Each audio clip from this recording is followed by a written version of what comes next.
Hi guys, before I start, I will have a question. Why do we post revaluation surplus to other comprehensive income and post revaluation deficit to profit or loss? Instead, why don't we post revaluation deficit, which is revaluation loss, to other comprehensive income or post revaluation surplus to profit or loss? Please try and understand what I'm trying to say. If you are versatile with revaluation for PPE. So let's say we have a land and we bought this land 10 million 3 years back. So maybe our policy for our company policy, we are expected to revalue this asset every 5 years. So we bought it 5 years back, sorry to say. So 10 million.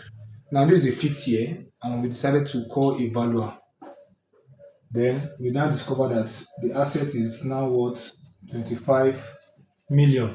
That is the land, because we are using revaluation model for the land. Now, usually the extra, which is the 15 million, are always recorded to the other comprehensive income under your profit or loss and other comprehensive income accounts, but the other comprehensive income section. But it being we have a 10 million 5 years ago, and now it is 8 million now after revaluation. This is a revaluation.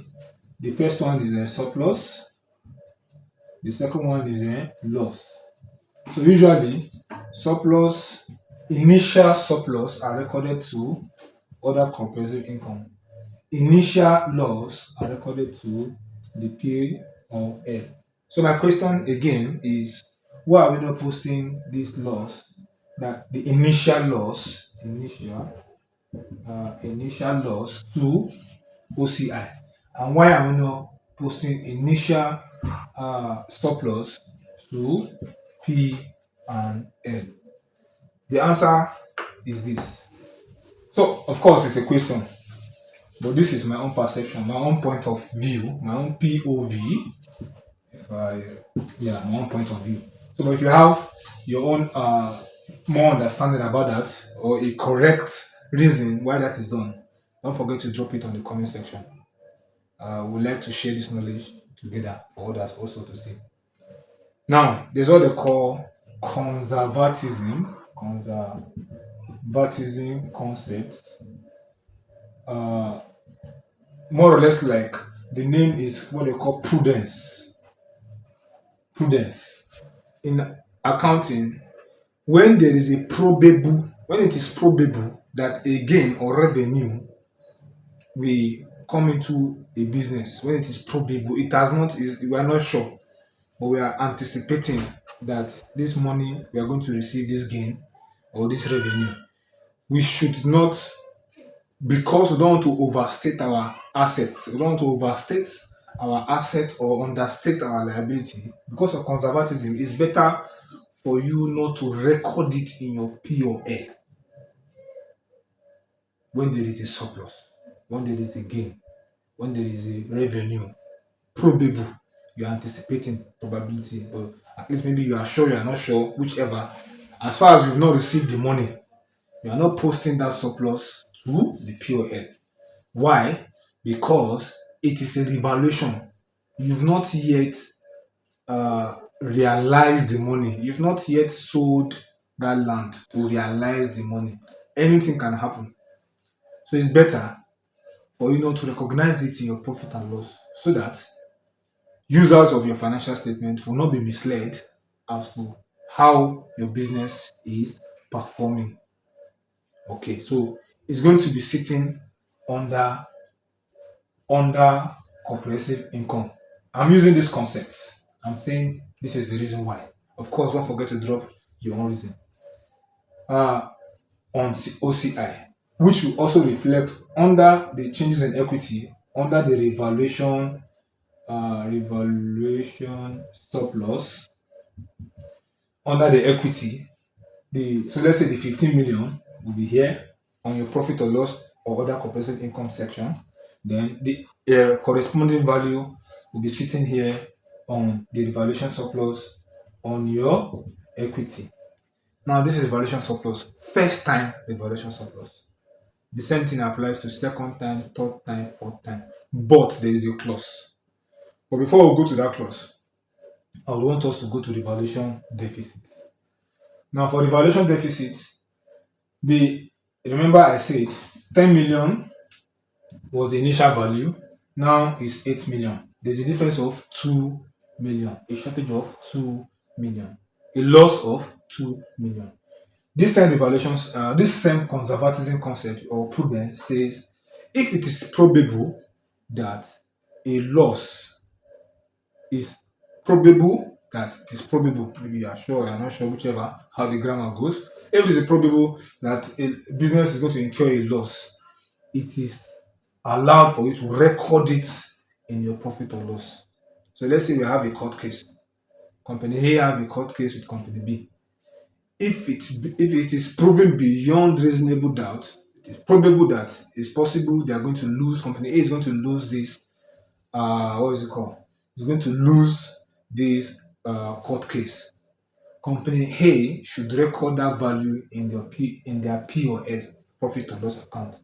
While company B is going to record the probable income in their other comprehensive income.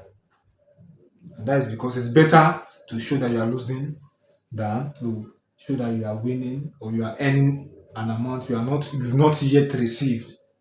So that is what they call prudence concept. It's better that way for you to show that you're not making that money rather than showing that you are making the money.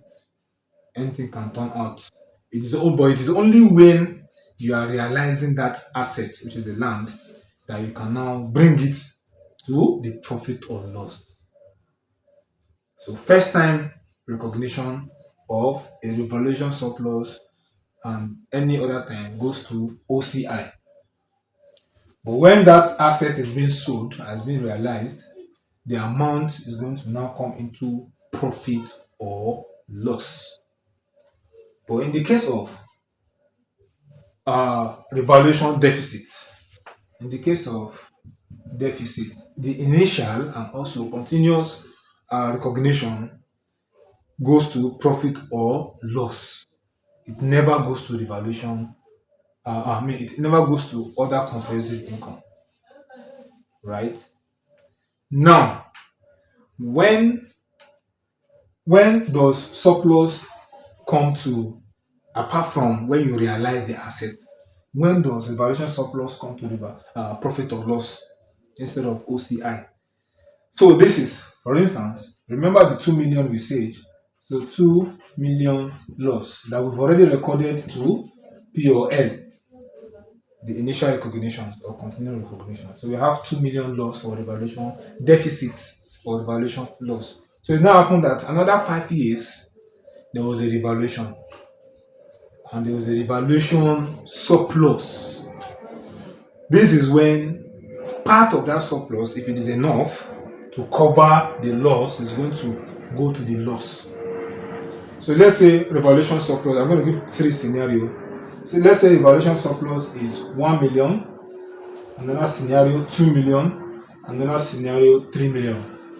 When revaluation is 1 million, it's going to be posted to profit or loss to net off the revaluation loss that you already have in your profit or loss. And that is the end. What if there's a revaluation surplus of 2 million?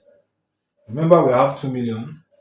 So 2 million is going to clear. Now, for the first instance, we have to wait till another 5 years or another time there's a revaluation surplus so that the balance can net off the remaining 1 million that this 1 million has cleared net off the initial time, right? Now, in this case, for the first time, this 2 million is going to clear the 2 million. So it's going to be posted. These are revaluation surplus. So it's going to clear the 2 million that's in the profit or loss. So you are posting this 2 million to profit or loss to clear or net off the revaluation loss instead of posting it to the other comprehensive income, which normally that is how it's supposed to go. Then for the revaluation, for the 3 million revaluation surplus, please don't forget, if I'm wrong, try as much as possible to show me from a comment section and we'll share this knowledge together. We're going to create a part 2 to illustrate the proper finding. Then for the third one, a 3 million revaluation surplus. So we're going to use 2 million post to profit or loss to clear and net off the 2 million in the profit or loss, the valuation loss or deficit.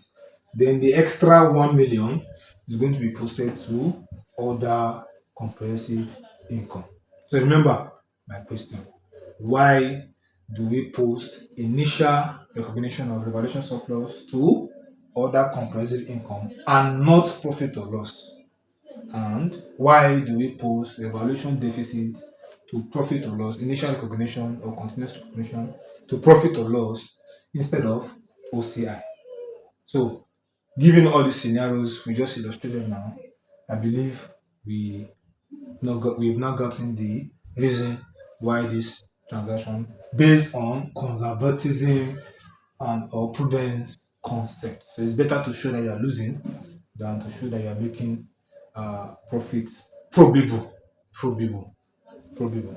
So don't forget to subscribe to my YouTube channel. You can like my video, and if you have any other question, please drop it in the comment section. I'll see you guys in the next episode.